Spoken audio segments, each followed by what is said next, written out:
Hi, ഗ്ലാമിത്തെ മിഴിയിലെ പുതിയ വീഡിയോയിലേക്ക് എല്ലാവർക്കും സ്വാഗതം. ഞാനൊരു രഹസ്യം പറയാൻ പോകണേ. ഇപ്പോൾ വായിച്ചില്ലേ ആരോടോ അധികം പറയാത്ത രഹസ്യം, അതിനെപ്പറ്റി പറയാൻ പോകണേ. ശ്രദ്ധിച്ച് കേൾക്കണേ. എൻ്റെ ലൈഫിലുള്ള എൻ്റെ മാത്രം ഞാനിങ്ങനെ കൊണ്ടു നടക്കുന്ന ഒരു സീക്രട്ട്. ഇതിപ്പോൾ എന്താ പറയാൻ കാരണം എന്ന് വെച്ച് കഴിഞ്ഞാൽ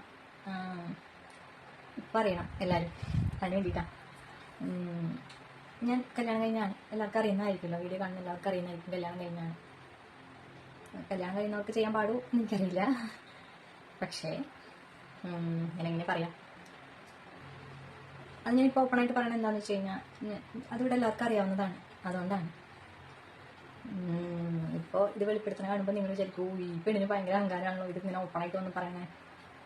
നിങ്ങൾ ആലോചിച്ചിട്ടുണ്ടോ കല്യാണം കഴിഞ്ഞിട്ട് പ്രണയിക്കുന്നതിനെ പറ്റിയിട്ട്? എല്ലാവർക്കും ഉണ്ടാവും ചിലപ്പോൾ ഉള്ളിൽ പുറത്ത് പറയാൻ പറ്റാത്തത്.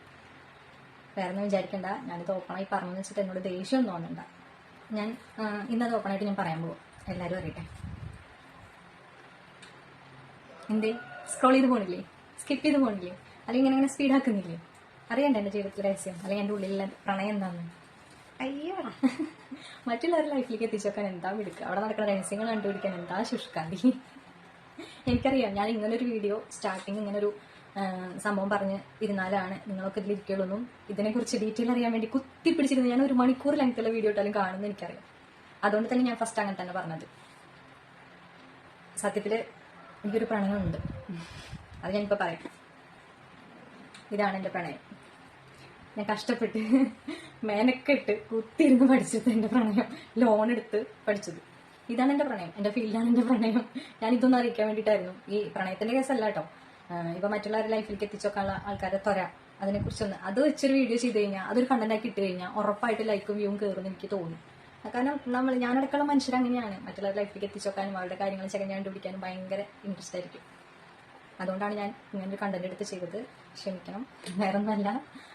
കഷ്ടപ്പെട്ട് ഒരു കണ്ടന്റ് കണ്ടുപിടിച്ച് അത് ചെയ്തു നോക്കി സക്സസ് ആയി ഫ്രണ്ട്സിനോടൊക്കെ പറഞ്ഞ് അഭിപ്രായം ചോദിച്ച് കുത്തിപ്പിടിച്ചിരുന്ന് അത് വീഡിയോ എടുത്ത് എഡിറ്റ് ചെയ്ത് നിങ്ങളുടെ മുന്നിൽ എത്തിച്ചിട്ട് ഇത്രയും ഒരു 100ന്റെ അടുത്ത് ഏകദേശം വീഡിയോ ചെയ്തിട്ടുണ്ട്. ഇട്ടിട്ടും എനിക്ക് വന്ന ലൈക്കും വ്യൂവും സബ്സ്ക്രൈബേഴ്സൊക്കെ വെറും നിസ്സാരമാണ്. അപ്പം ഞാൻ ആലോചിക്കുക, എത്രയും മെനക്കെട്ട് ഓരോരുത്തർ വീഡിയോ ചെയ്തിട്ട് ഇത് ലൈക്കും വ്യൂവും ഒന്ന് കയറാണ്ടാവുമ്പോൾ വരുന്ന വിഷമം എന്താണെന്നുള്ളത്. പക്ഷെ ഇങ്ങനത്തെ ഒരു എന്താ പറയുക, മറ്റുള്ളവരുടെ ജീവിതത്തിലേക്ക് എത്തിച്ചു നോക്കാനുള്ള അങ്ങനത്തെ ഒരു വീഡിയോ, അല്ലെങ്കിൽ മറ്റുള്ള രഹസ്യങ്ങൾ അറിയാനുള്ള ഒരു വീഡിയോ ഇട്ട് കഴിഞ്ഞാൽ വരാൻ പോണ വ്യൂസും ലൈക്കും എന്താണെന്നുള്ളത് എനിക്കറിയാം. കാരണം 2 ദിവസം മുമ്പ് ഞാൻ ഒരു പാട്ട് കണക്റ്റഡ് ആയിട്ടുള്ള വീഡിയോ റീൽ ചെയ്തു. ഇങ്ങനെ ചെയ്യുന്നത് അത് ഭയങ്കര ഫേമസ് ആയ റീലാണ്. അപ്പം ഞാൻ ചുമ്മാ എൻ്റെ ഫീൽഡുമായിട്ട് കണക്റ്റഡ് ആയിട്ടുള്ള വീഡിയോ ഞാൻ ചെയ്തു. പക്ഷെ ഹസ്ബൻഡിനോട് ചോദിച്ചു, എന്തിനാ അങ്ങനത്തെ ഒരു വീഡിയോ ഇട്ടെ, നിന്റെ നിലവാരം പോവില്ലാണ്. പക്ഷെ ആ വീഡിയോ കൊണ്ട് ആ വീഡിയോയിൽ വന്ന ലൈക്ക് പോട്ടെ, വ്യൂസ് 2.8K ആയിട്ട്. ഞാൻ ഇത്രയും മെനക്കെട്ട് ചെയ്ത വീഡിയോസിന് പോലും ഇത്രയും 1000 പോട്ടെ 500 മേലെ വ്യൂസ് വന്നിട്ടില്ല.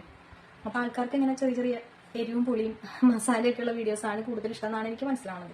അതുകൊണ്ടാണ് ഞാൻ ഇങ്ങനെ സ്റ്റാർട്ടിങ്ങിൽ ഇങ്ങനത്തെ ഒരു സംഭവം പറഞ്ഞത്. എൻ്റെ ഭാഗത്ത് തെറ്റുപറ്റിയിട്ടുണ്ടെങ്കിൽ ക്ഷമിക്കുക. എനിക്കും വേണം വ്യൂവേഴ്സും ലൈക്കും കമൻറ്റും സബ്സ്ക്രൈബേഴ്സും ഒക്കെ. അതിന് വേണ്ടിയിട്ടാണ് ഞാൻ ഇങ്ങനെ ഒരു കണ്ടന്റ് എടുത്തിട്ടത്.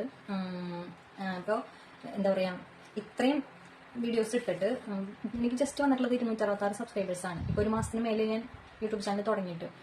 പക്ഷെ കണക്ക് പ്രകാരം വെച്ച് നോക്കുമ്പോൾ കുഴപ്പമില്ലാത്ത തരത്തിലുള്ള വ്യൂവേഴ്സൊക്കെ ഉണ്ട്. എന്നതിനാൽ കൂടി മെനക്കെട്ടാലൊന്നും ആരും ഒരു ലൈക്കോ കമൻറ്റോ തരില്ല എന്ന് എനിക്കിപ്പോൾ മനസ്സിലായി. ഇങ്ങനെയുള്ള ചെറിയ ചെറിയ എന്നുള്ള വാർത്തകൾ അറിയാൻ വേണ്ടി കാത്തിരിക്കുന്ന ആൾക്കാരാണ് നമ്മുടെ ചുറ്റിലുള്ളത്. അതുകൊണ്ടാണ് ഇങ്ങനെ ഒരു വീഡിയോ ചെയ്തത്.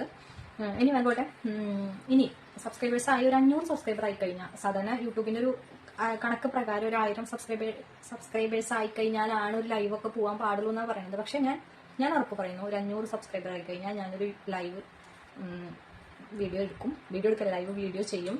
അപ്പോൾ നിങ്ങൾക്ക് ഡൗട്ട്സ് ഒക്കെ ഉണ്ടെങ്കിൽ ഡയറക്റ്റായിട്ട് ചോദിക്കാം. എത്രയും പെട്ടെന്ന് എൻ്റെ ചാനൽ സബ്സ്ക്രൈബ് ചെയ്യുക, ലൈക്ക് ചെയ്യുക, കമൻറ്റ് ചെയ്യുക. കമൻറ്റ് ചെയ്യാന്ന് പറഞ്ഞാൽ നിങ്ങൾക്ക് തോന്നിയാസം എഴുതി അയക്കാന്നല്ല കേട്ടോ. തോന്നിയാസം എഴുതി അയച്ചാൽ ഞാൻ അതിന് കറക്റ്റായിട്ട് മറുപടി ഞാൻ അപ്പം തന്നെ തരും. താല്പര്യമുള്ളവരെല്ലാവരും കൂട്ടുകാർക്ക് ഷെയർ ചെയ്യുക. ഇനിയും ഇതുപോലത്തെ അടിപൊളി ടിപ്പുകളും അതുപോലെ അടിപൊളി വീഡിയോസായിട്ട് ഞാൻ വരുന്നതായിരിക്കും. അപ്പോൾ ഇന്നത്തെ വീഡിയോ ഇത്രയേ ഉള്ളൂ. അടുത്ത വീഡിയോയിൽ കാണാം. ടാറ്റാ.